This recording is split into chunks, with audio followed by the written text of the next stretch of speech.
Welcome to this course. I'm super excited to have you on board and to start this journey together with you. My name is Max and I'll be your instructor in this course. I'm a freelance web developer and I've worked with JavaScript for years and ages. Now, by the end of this course, you will also be an advanced JavaScript developer capable of applying for JavaScript jobs, working on your own project, or simply dive deeper into the JavaScript landscape and ecosystem and explore all the very advanced and niche features JavaScript offers. Now, this course is for everyone. We start at the very basics, no prior knowledge is assumed, but we'll also then build up knowledge and explore the more advanced and also expert topics. So no matter if you already have some JavaScript knowledge or if you're just getting started, this course is for you. Now, I'll not bore you with an entire overview of what's in the course in this lecture, because for that, I'll have a separate lecture later in this module. There, you will also learn about different entry points you can use based on your level of knowledge, because this is not just a complete guide, it's also a complete reference in the end. This course also is not a theoretical course. Of course, we have all the theory, but it's a practice-oriented course. There are plenty of opportunities for you to apply what you learned. There are quizzes and assignments and a lot of exercises and demo projects, because I strongly believe that you learn the most if you can apply things in real-world scenarios. You're also not alone. In this course, I'll always be there and I'll do my very best to ensure that you get out of the course what you want to get out of it. And with that, I'd say, let's not waste any time. Let's dive into the most important question right away and let's find out what exactly JavaScript is. So let's get started with this course and with everything you need to know about JavaScript by diving into this important question. What is JavaScript? Let's have a look at a couple of definitions. JavaScript is a dynamic, weakly typed programming language which is compiled at runtime. It can be executed as part of a web page in a browser or directly on any machine in a so-called host environment. Okay, not entirely clear yet?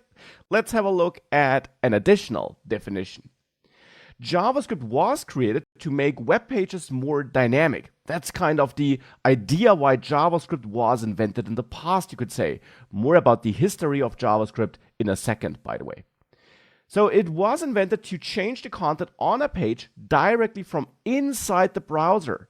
And originally, it was called LiveScript, but due to the popularity of Java back at the time, it was renamed to JavaScript to resemble Java by its name.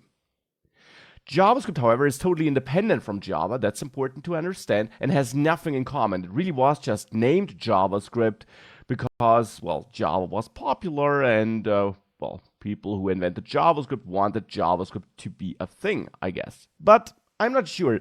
Are these definitions really clear? Do you now know what JavaScript is? Does dynamic, weakly typed, compiled at runtime make web pages more dynamic? Does this tell you something? Well, let's take a step back maybe. How do web pages work? You are the user visiting a web page, and when you do visit a web page, you use a browser for that. You use your client, your machine, your laptop, your computer, where you have a browser installed on it.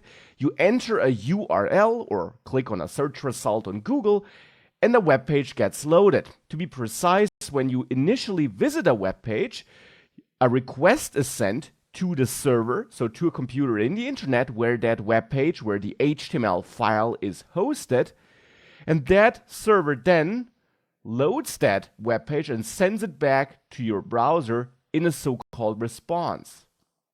And the most basic form of response we know or we typically see and use when we work with the internet, when we visit a page, is simply an HTML page which is sent back by the server to the client.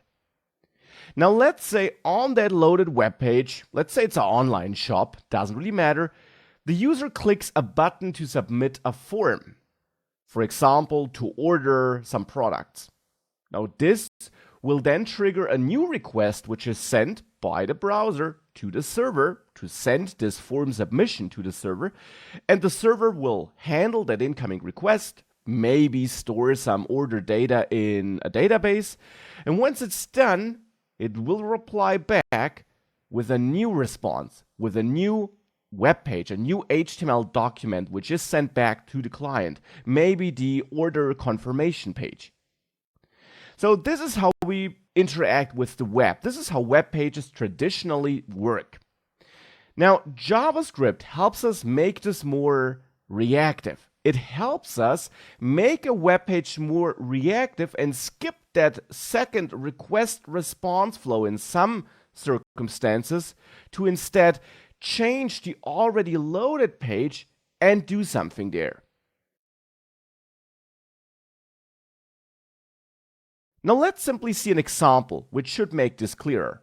For that, attached you find a simple project which has 3 folders or 2 folders and 1 file. An assets folder, an info folder, and an index.html file. The extra folders and files you see here are just here in my local setup for version control and for my editor settings. And we can ignore them right now. You don't need them. They're not related to the web page. So we got 3 things in there, 2 folders and the index.html file. Now you can simply double click that index.html file and it will open up here in a new browser window, or it should at least. If not, open a browser window and drag the index.html file into it. Now this is a little dummy page I prepared for you. It holds some dummy information about this course and about me, your instructor. All this information is valid, by the way, but of course we're not building this web page here. Right now this is mostly HTML and CSS, or to be precise, it's pretty much all HTML and CSS at this point. And you can always go back to these files, and in the assets folder you'll find an images folder with my image, you'll find a styles folder with the CSS files, and if you would look into the index.html file, for example by right-clicking on it and opening it with a text editor, and you can use either text edit here on Mac or the normal Notepad or text editor on Windows. If you are using text edit on Mac, go to preferences here, and on open and save, make sure you check this display HTML files as HTML code instead of formatted text box. Then close this and reopen with text edit, and this only applies to Mac here, and you will see the raw HTML code. So this is a bunch of HTML code here, but what you won't see in there is anything JavaScripty in this file. It's just HTML and some imported CSS styles. This leads to this page, and here on this page we have these 2 links, dynamic interpreted and weakly typed. And if you click on any of these links, you're taken to a new page. Here's the dynamic page, where we see a more detailed explanation, and here's the weakly typed page. Now what we have here is a traditional web page, and what we also have here is a new request being sent to a server if this were served by a server instead of our local file system, and a new page being loaded, right? We're always loading a new page here. Of course, there's nothing wrong with that, but a more modern way, a more user-friendly way of doing that might be to not load a new page here, but instead to show this piece of information maybe in an overlay to the existing page, such a modal as it's called, a little pop-up like window which gets loaded as an overlay on this already existing page, so that we don't need to fetch a new HTML page and break the user experience a bit therefore, but instead that we stay on this existing page and only tweak it a little bit. So we kind of need to tweak the existing HTML code, this code here, which was loaded by the browser, whilst we are on the page, so without loading a new HTML file. That's the idea, and that is where JavaScript can help us and why JavaScript was invented and why it is so important these days. Because any modern website you visit, all these exciting user interactions you have there with drop-downs, with overlays, and so on, all of that is driven by JavaScript. And we can turn this page here into a more exciting page as well. I prepared something for you. You might have noticed that in this starting code I provided to you, in the assets folder, you also have a scripts folder with an app.js file. .js stands for JavaScript, and this is how you store JavaScript code in JavaScript. Now we can of course also inspect that file by clicking on Open With, and then also text edit. And what you see in there is JavaScript code. Now, at this point of time, of course, you won't understand all this code. Maybe you understand none of that if you have no previous experience with JavaScript, and we'll, of course, change that throughout the course. We'll start at the core basics, and you will understand all this code once we progress throughout the course, and of course, once we completed the course. But for now, we can just take this code for granted, close this file, and ignore it. And instead, let's go back to our index.html file, to the source code we opened here in the editor. And below this link here, where we import the app CSS file, above the head here, let's add a new HTML tag. Script, also a closing tag for it. And then add a src attribute to script here, and point at assets/scripts/app.js. So at this JavaScript file we just had a look at. That alone won't do the trick. Let's also scroll down a bit and go to these two links we have here, to the dynamic interpreted and the weakly typed link. Now there, let's remove that link to info dynamic HTML and add a hash instead, and instead add a new attribute here, data-text, to this anchor tag here, equals, and then double quotes. And now let's go to the info folder and then to the dynamic HTML file, open that with the text editor, and simply grab the text you have in there between the paragraph tags, excluding the paragraph tags, and copy that and paste that here between the double quotes. Now make sure you get rid of any line breaks you might have in there, because that will not work, so that this is all one long line of code in the end. And thereafter add one more thing to the anchor tag, class, to add a CSS class, info-modal. Now repeat that. We can copy all of these attributes on the second link and replace its reference with the hashtag reference as well. And the text we show there should of course now be the text we find in the weakly typed HTML file. So if we open that with the text editor, let's grab this text here we find in there, copy it, and also replace the text here on the second anchor tag with this text. Now, again, make sure you get rid of any line breaks you might have here, because these will break your code. Now with that, let's go back up to our script import and add one important word here after the src attribute, and that's the defer attribute. This controls how and when this JavaScript code is executed, and I'll dive back into this a little bit later. For now, let's just add it, then save this whole index.html file, go back to your page and reload it by simply clicking the reload icon here, and then click on one of these links. And now you will get this nice overlay here, which you can also close by clicking on that backdrop. Now what we have here is new content, which is dynamically added to this existing web page by JavaScript. We're not loading a new web page here. Instead, this overlay is shown by JavaScript. And this, of course, is a way better user experience, because now we don't send the user off to a new page. We don't wait for new HTML code to be downloaded. We change the existing page. And this is something you see on a lot of modern web pages, because it's faster. It's more like in a mobile app where you also don't have to wait for things to complete. And therefore, this is one of the core reasons why JavaScript is that important.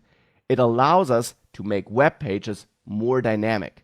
So if we come back to that question of what JavaScript is, if I quickly dive into the core things we learned on this previous slide, JavaScript is a dynamic, weakly typed programming language.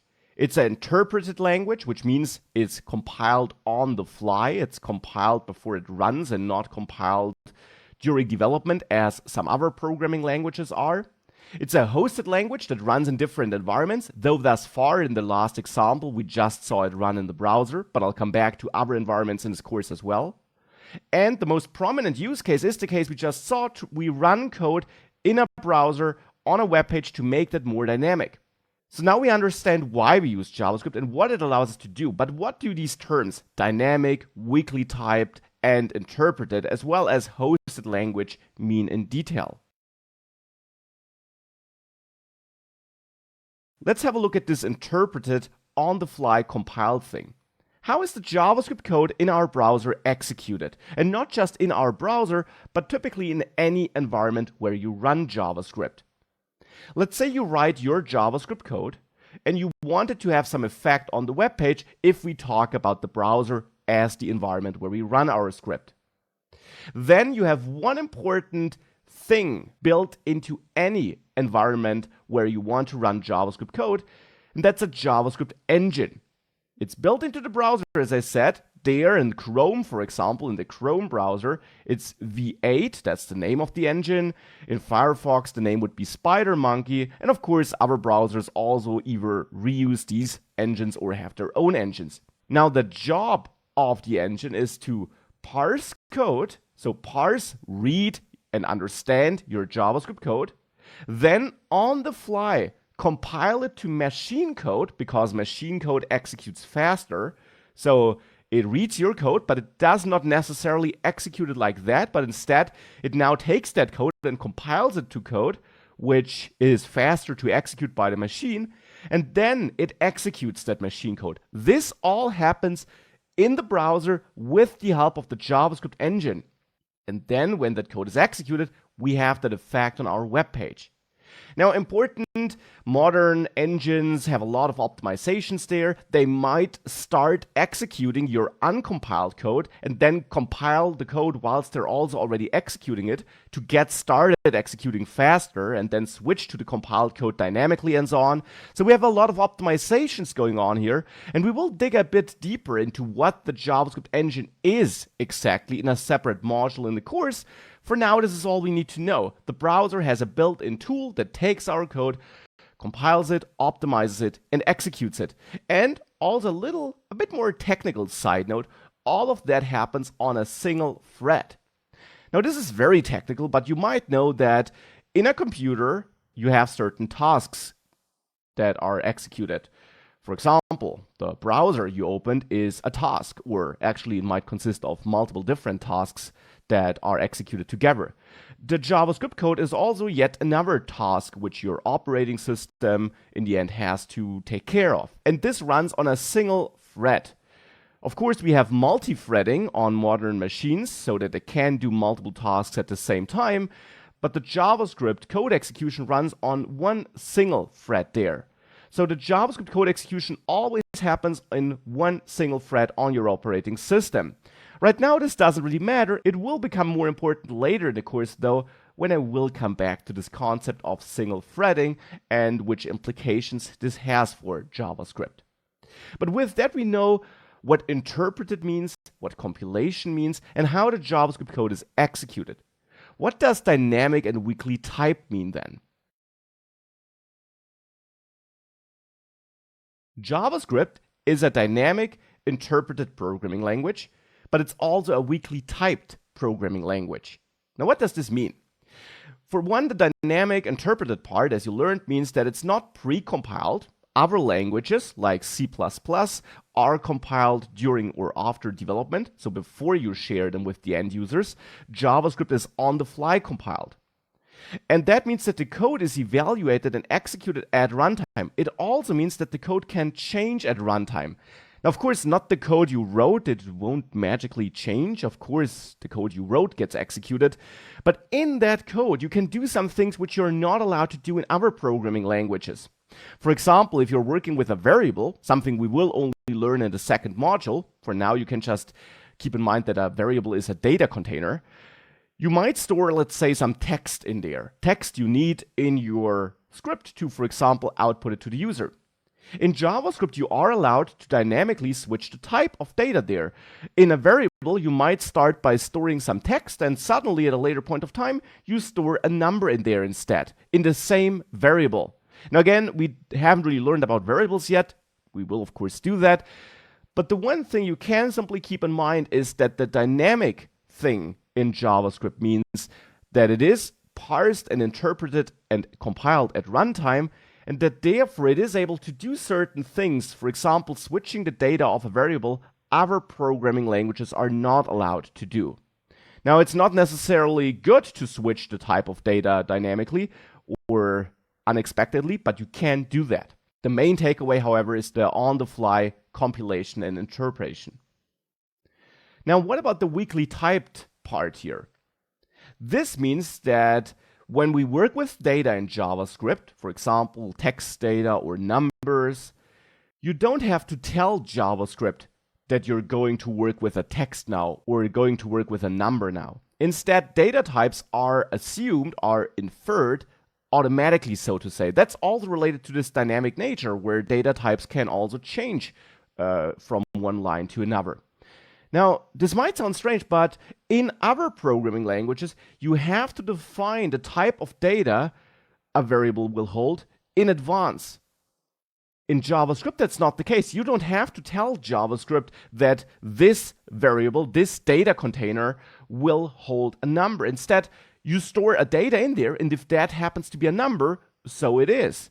In other programming languages, you have to tell the language that you're going to store a number in there, and if you store something else, you would get an error. That's not the case in JavaScript. It's forgiving there because it's dynamic, and it also doesn't care about strong type definitions in advance. Instead, you just store data in there and go with whatever type of data that holds. So data types are not set in stone, but can change.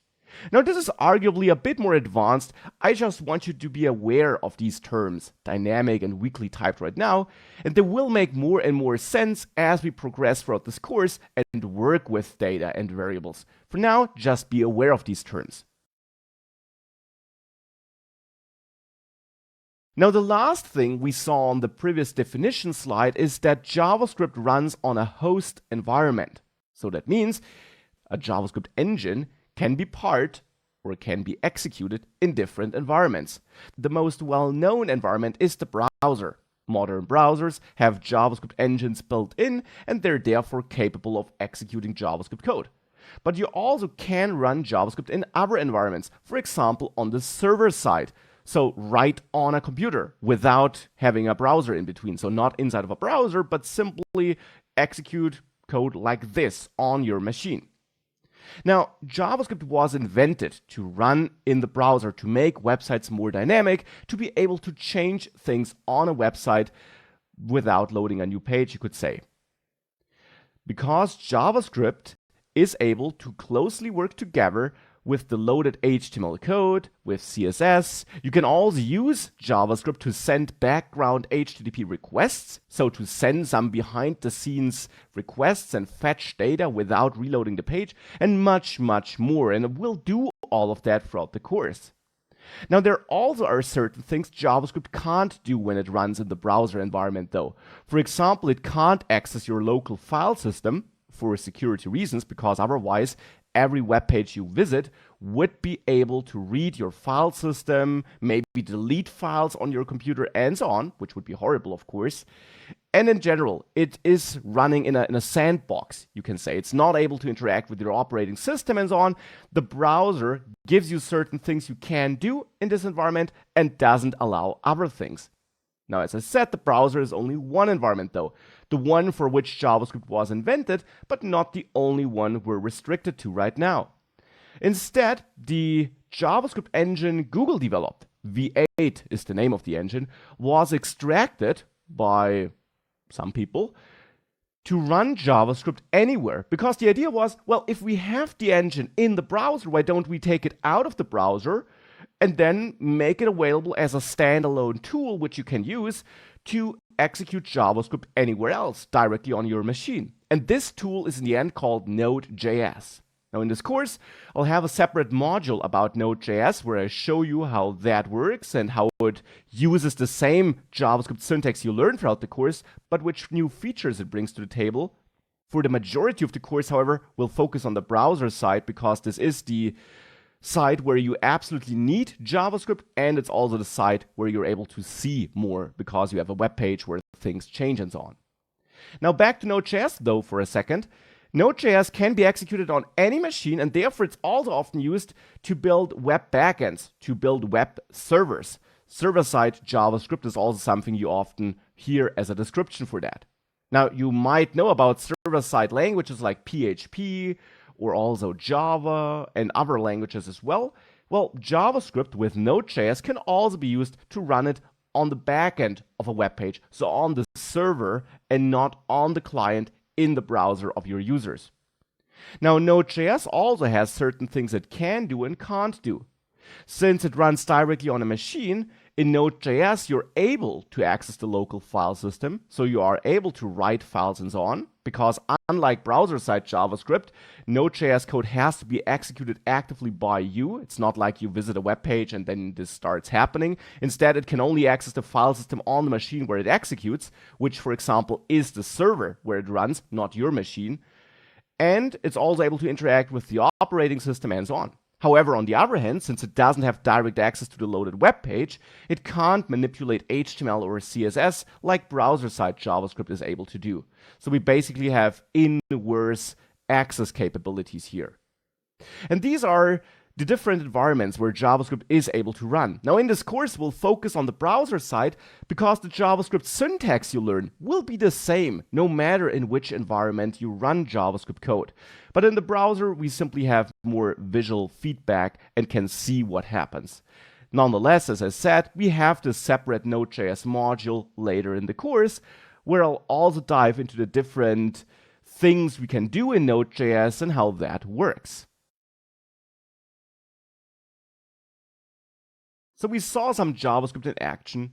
We have the basic definition out of the way and hopefully now have a basic understanding of what JavaScript is and what this language is all about. Now, what's in this course though? What will you learn in this course? You could split this course into 3 main blocks, I would say. The core basics, which you have to know under all circumstances.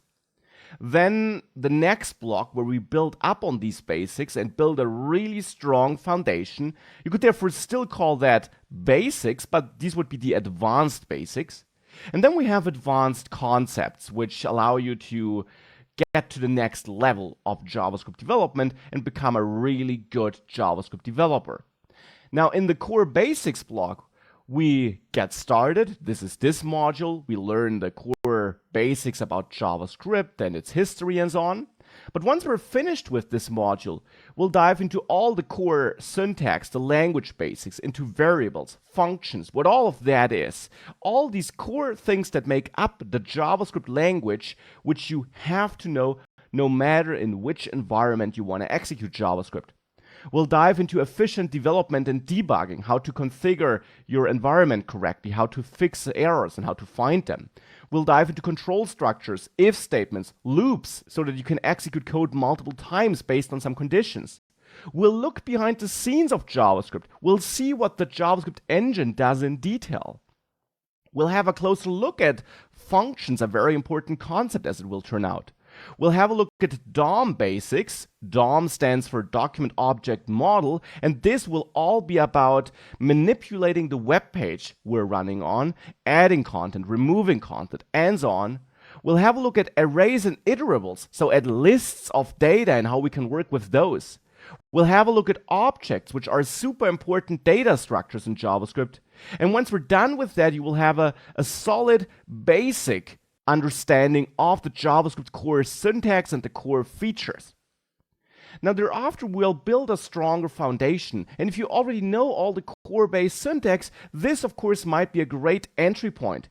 You'll find a module in the curriculum, if you check that, about classes and object-oriented programming, which takes object usage, you learned about objects in the core basics, to the next level. You'll learn about constructor functions and prototypes, important core concepts baked into the JavaScript language.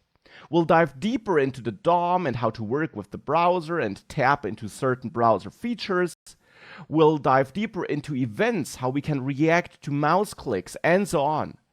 We'll have a look at functions again. We'll dive really deep into functions and learn about things like recursion and more advanced function usage. We'll explore the number and string types in greater detail and which restrictions we have there and what we can do there. We'll dive into asynchronous code, which will be related to that single threading I mentioned, and how we can run longer taking operations without freezing our web page. We'll dive into these background HTTP requests, also sometimes referred to as AJAX, which I mentioned earlier, which allow us to exchange data behind the scenes without reloading the page. And once we did all of that, we will have a very solid foundation, not just the basic core syntax, but we'll also know all the important parts of the JavaScript language and of using JavaScript in the browser. Now, of course, then we'll also dive into more advanced concepts. You will learn how to work with third-party libraries, how to utilize JavaScript modules and split your code efficiently across multiple files. We'll dive into tooling, which allows us to optimize our JavaScript code, namely Webpack and Babel. We'll briefly dive into browser storage and how you can store data in the browser. We'll have a look at browser support and how you can ensure that your scripts run in all browsers where they need to run, no matter which browsers your end users are going to use. We'll have a look at JavaScript frameworks, and there we'll have a look at the React.js library. We'll have a look at metaprogramming, how you can write code which is easier to use by other developers, really advanced but really important. We'll have a look at Node.js and see how that differs from browser-side JavaScript and what will be the same. We'll have a look at security and how you secure your code and which security holes you want to avoid. We'll, of course, also see how you get your code from your local machine onto a server where other users can use it.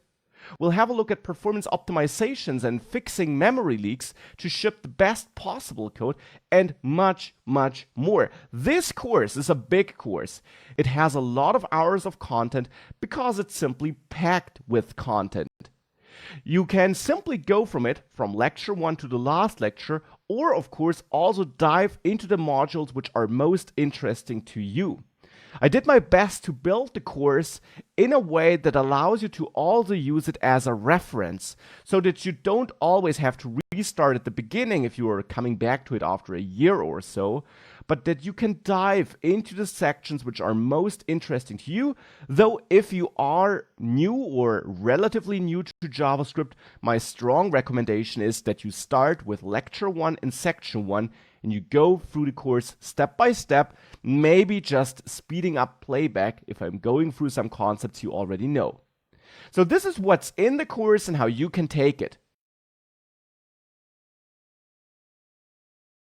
I also want to make sure that you get the most out of this course though. And for that, of course, you should watch the videos. Watch them at your speed, use the playback controls, the speed controls in the video player to speed me up if I'm going too slow for your taste in a certain video or on a certain concept, but also slow me down if you need more time. Also pause and rewind if a certain concept is not clear yet. It's a video on demand course, so take advantage of that. You can watch a video more than once. This is absolutely fine. Also, code along. Pause and rewind, as I said, if I'm going too fast, and also pause regularly to try implementing what I'm about to implement on your own first. This is the best way of practicing. I also got tons of quizzes in this course which you can use, because practicing, of course, is important. So do the assignments you find, follow along in the practice projects we dive into, and do the quizzes to check your knowledge and make sure that we're all on the same page. Also, of course, if you're facing errors, if something does not work as expected, use the knowledge you gain in the development and debugging section and debug your code. Search for errors and also search for solutions. You can use the attached code snippets, which you find attached to multiple lectures per module and always to the last lecture of each module, to compare your code to mine. If something is not working as shown in the video, chances are that there is a difference in code, and comparing code is what you should do in that case to find and fix the error. You can also replace your code step by step with mine temporarily to narrow down the issue. But also Google error messages if you find them, and use the search built into the Udemy course player. That allows you to also find many common issues and fix them on your own. But of course, if you're stuck or if some concept is unclear and you're not able to proceed on your own, also ask and answer. You have a Q&A section in this course, and there you can ask questions, and I will read and reply there regularly. But also use it to help others, because you will learn the most if you don't just ask, but if you solve problems on your own, and if you also help others solve problems, because that forces you to think about an issue and find a solution, and that ultimately is always how you learn the most. So now before we dive into the next module, where we dive right into the language, let me dive a bit deeper into the history of JavaScript and where it's coming from. And there, let's also have a look at that comparison between JavaScript and Java again. Now, Java and JavaScript are two totally independent programming languages. That's really important. They have a totally different syntax, different principles. They have almost nothing in common besides the name, I would say. Also, JavaScript runs in the browser, and as you learned, also in other environments. Java does not run in the browser. You can use it on the server side to render HTML dynamically there and send it back to users. You can also use it in a non-web development context, but it is not supported directly in the browser. You can't use it for the same things as you can use JavaScript. You also, as I mentioned, have different principles. Java, for example, is strictly object-oriented and strongly typed. There, you need to define which kind of data you're about to store in a data container. Whereas JavaScript is really flexible. You don't have to work with objects only there, and we'll dive into object orientation and what that means throughout the course, no worries. And it's also weakly typed, as you learn. Now, JavaScript was named JavaScript to sound cool, you could say, because Java was a big thing, and JavaScript kind of was inspired by it, but is totally different then in the end. And, well, people just wanted to have other people use JavaScript, I guess. Java does not run the browser, as I mentioned, though. That's really important to keep in mind. JavaScript does.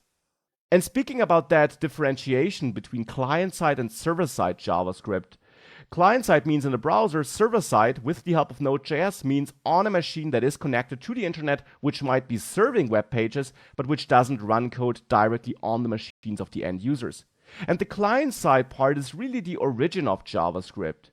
And as you learn, different browser vendors, so different companies developing browsers, provide their own JavaScript execution engines. For example, the V8 engine, that's the name of the JavaScript engine Chrome uses.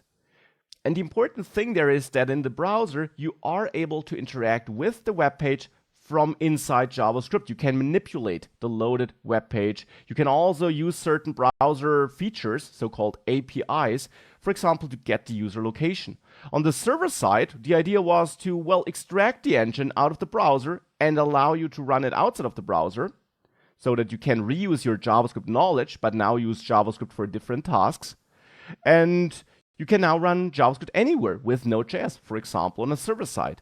And there you have special other features, other APIs you can tap in, for example, to work with the file system or handle incoming HTTP requests.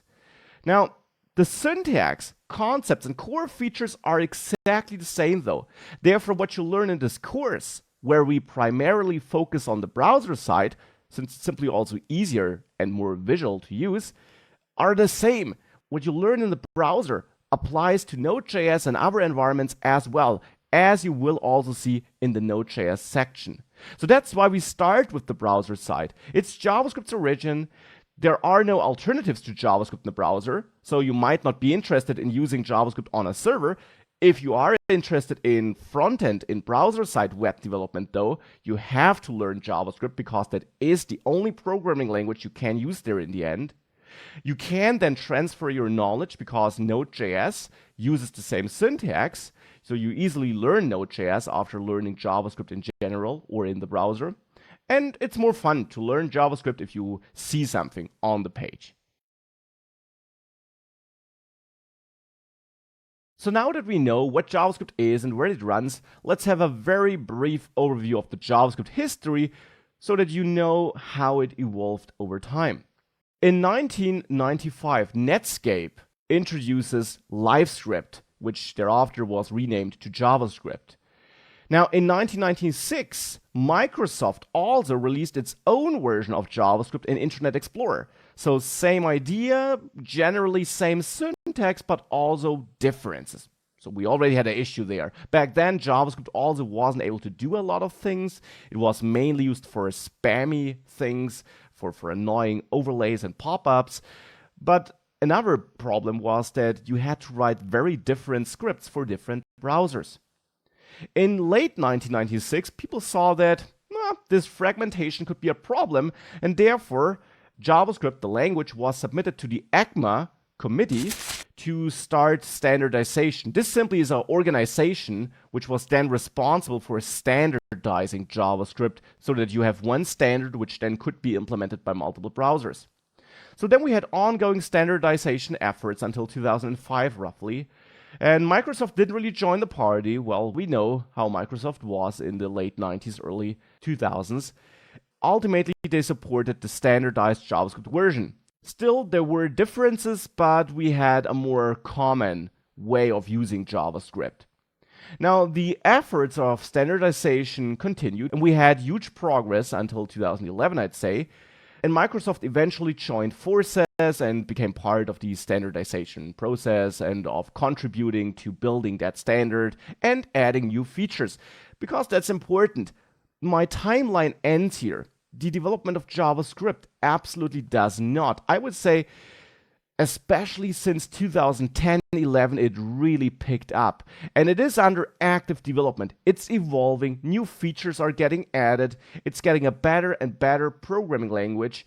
And whilst it was quite clunky around 2006 and 2007, and despite standardization, every browser still did its own thing in some regards, we nowadays really have a uniform language with some small differences, but mainly one core language we can use in different browsers. Still, different browsers have their own features you can then use, but the core language is the same. And in the browser support module later in the course, I'll explain how you find out which differences we still have and how you work around them.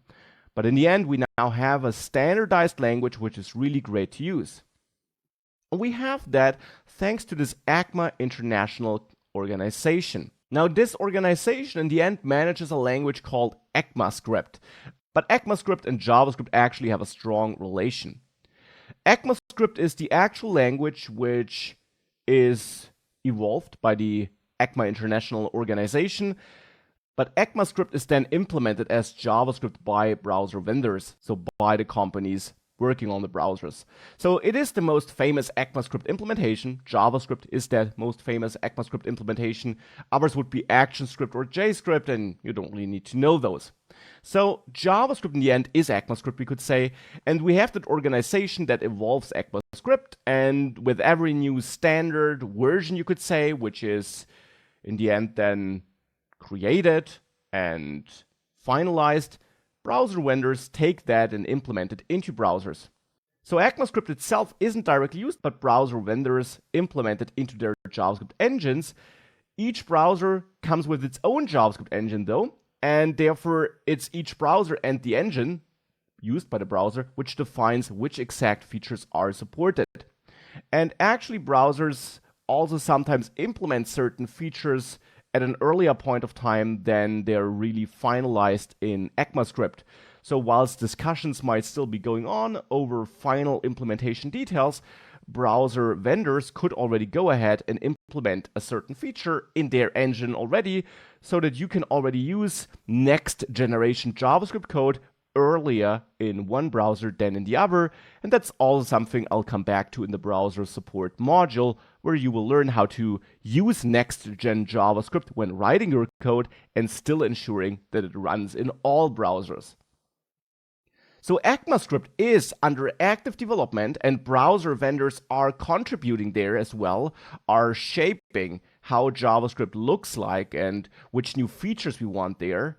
And therefore JavaScript is under active development, and therefore it's an always evolving language. Now in this course you will learn JavaScript in the most modern way you can, using all the latest modern syntax. And this is important because in 2015, 2016, JavaScript saw a major overhaul, a brand new version, you could almost say, with a lot of important changes. And many tutorials and courses actually teach you the old JavaScript syntax, which still works, but which is not the most recent one, and which has certain downsides. And then they later switch to the modern syntax. In this course, you will learn the most modern syntax right from the start. I will also show you the older one because you will still see it in other tutorials and code snippets and you should be able to understand those. But we start with the modern one and we stick to the modern one. So you learn all the latest JavaScript in this course. Now, hopefully you're now excited to get started, and so am I. Before we get started, we just have to make sure that we have a proper development environment. So a good environment where we can write code and dive into JavaScript. Because writing code in a system text editor, as we did it earlier in this module, is really too cumbersome, not really a great experience. If we have a look at that, well, this is really hard to read. And if we write a lot of code there, that's not fun at all. So we need a better code editor, which makes working on our code easier, which takes some work off us, and makes it more pleasant in general. And we also need an environment where we can test our web page and our code. Now for the editor, I strongly recommend using Visual Studio Code. This is not the only code editor or IDE for integrated development environment which you can use, but it is free and it's really great. It's super fast, very modern, under active development, really extensible and customizable. It's my strong recommendation to use Visual Studio Code, and we'll install it together in just a second. You can combine it with a lot of extensions, which you can install from inside Visual Studio Code, and you can configure it to suit your needs. And I have a module where we'll dive deeper into that, but I'll also show you a basic setup, which I use right in this lecture. Now, for testing and seeing our code in action, we also need a browser, and there I recommend using Google Chrome. Of course, we will write code that runs in all browsers we want to support. More on that in the browser support module. But for development, Chrome is really amazing. It has a lot of features that make development easier, and my strong recommendation therefore is to use Chrome for development, even if you normally use a different browser. Really use Chrome to have the same result as I do here and to follow along smoothly. Again, later you will learn how to make sure that the code runs in all browsers where it needs to run. Now, in Chrome, we will also use the developer tools which are built into Chrome to have a look at our code, debug it, and so on. And I'll also have a look at that in the development and debugging section later in the course. But with that, let's get started with the code editor, with the IDE, with Visual Studio Code. For that, you can simply Google for Visual Studio Code, and you should find this page, code.visualstudio.com. There you can learn more about this code editor, and you can always check out the docs if you're interested in diving deeper. And of course, you can also download an installer. Here, it should already pick the right one for your operating system. Otherwise, choose one from the dropdown. Visual Studio Code is available for Mac, for Windows, and for Linux. Simply download the installer from this page, where you then also see some getting started instructions, and run through the installation process once you did so. It's a straightforward installation process, nothing fancy about that. You can just go through the downloaded installer and install Visual Studio Code on your system.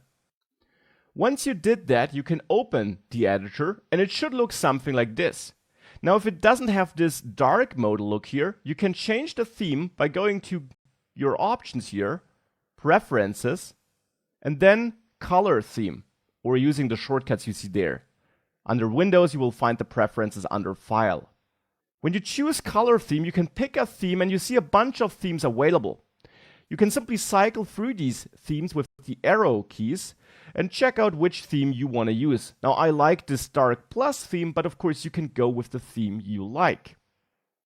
You also see a bunch of elements here at the start. You can also customize this under View, Appearance, and there, for example, you could get rid of that status bar at the bottom if you wanted to. Now, I will add it back, but you can tweak this to your likings to make sure that you see the information you want to see. Now, as you see, we don't see our code here, so we can click Open Folder here, or choose File, Open, and then choose the folder you do want to open. And here, I chose the folder with the starting code we saw earlier in this course. You find it attached to this lecture again. Simply open the whole folder, and now this will load this project into Visual Studio Code here. Now, the colors of these files might look different. That has something to do with version control, something we don't have to worry about right now.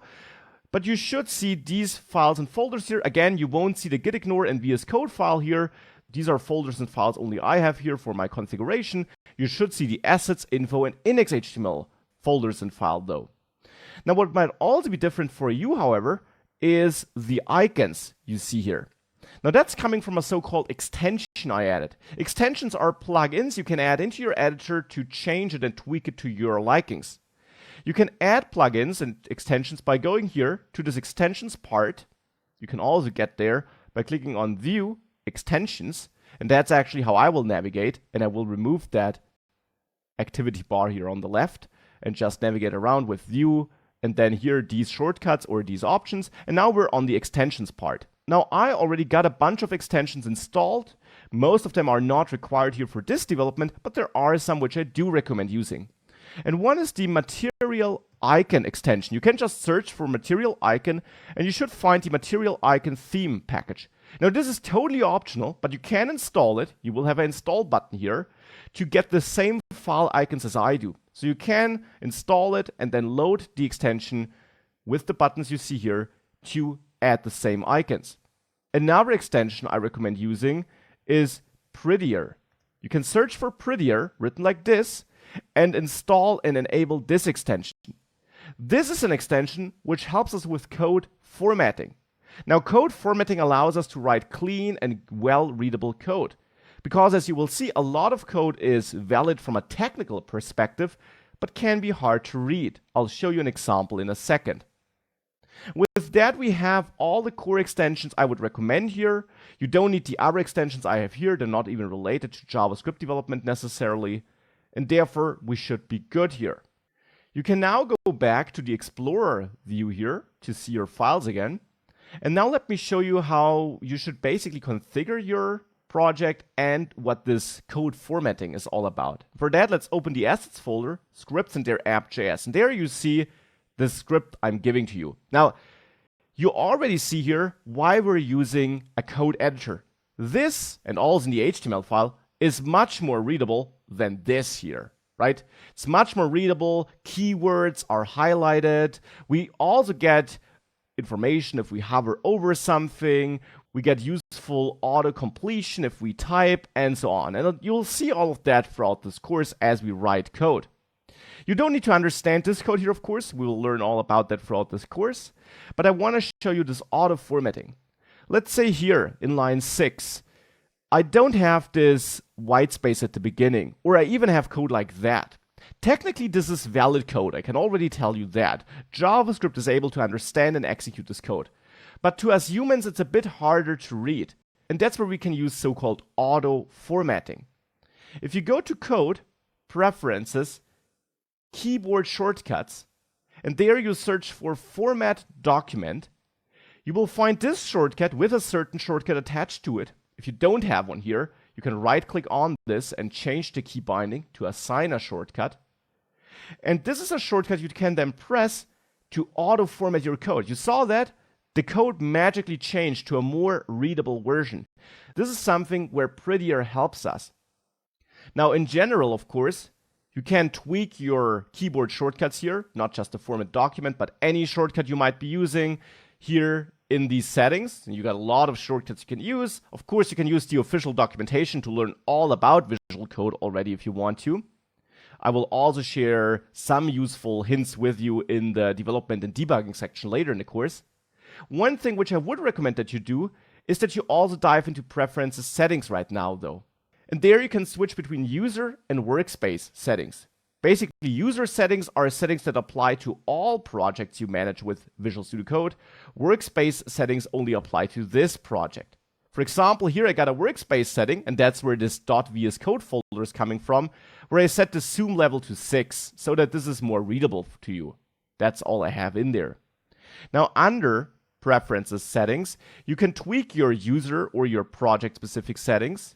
And there, for example, you can search for Prettier and configure Prettier here, as you see, and the various options it offers you to format the code as you want. For example, some things I have set up there is that I want to add semicolons at the end of every line. I have this checked. I have single quote checked to use single quotes for text.